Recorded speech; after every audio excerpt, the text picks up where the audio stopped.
位安安啊，今天我们来提一下黄梅。黄梅的一切啊，它似乎都在揭示一个残酷的真相：世道若不能赢，一切皆为虚妄。所以啊，他会高喊：信什么狗屁如来，不如我自己来。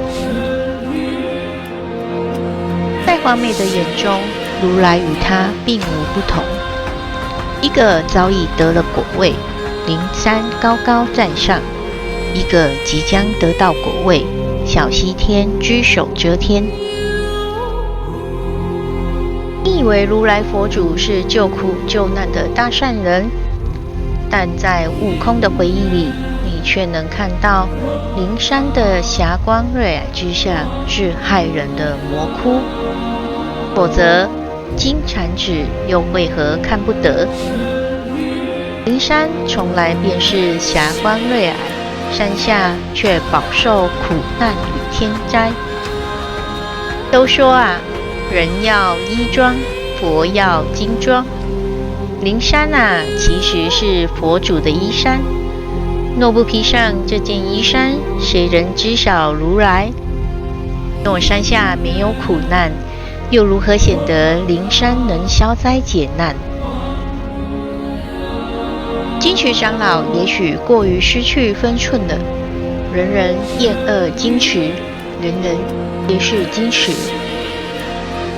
佛祖与金池的区别在于，金池不敢面对内心的贪婪，还要装；而佛祖却将他人的贪婪化为自己的利益，使佛教崛起，抗衡天庭。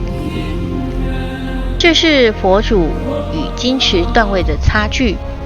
佛祖的段位实在太高。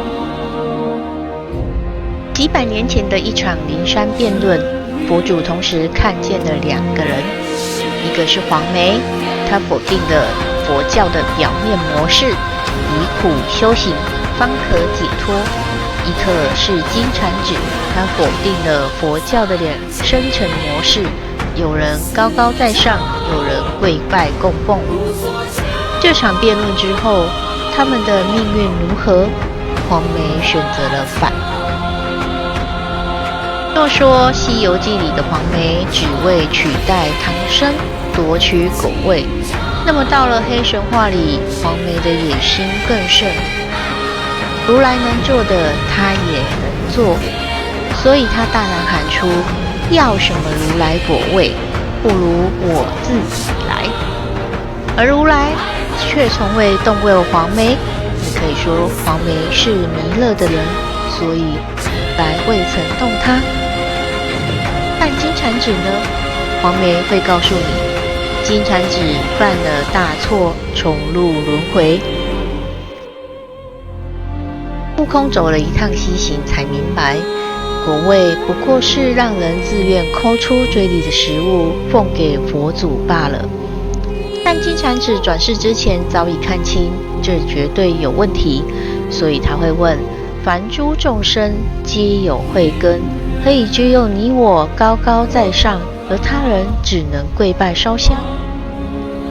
黄梅的回答本质上也是如来的态度，因为他们不如你我。最后啊，金蝉子对黄梅说：你祸乱人心，倒果为因。但在如来的眼中，金蝉子才是那个祸乱人心、倒果为因的人。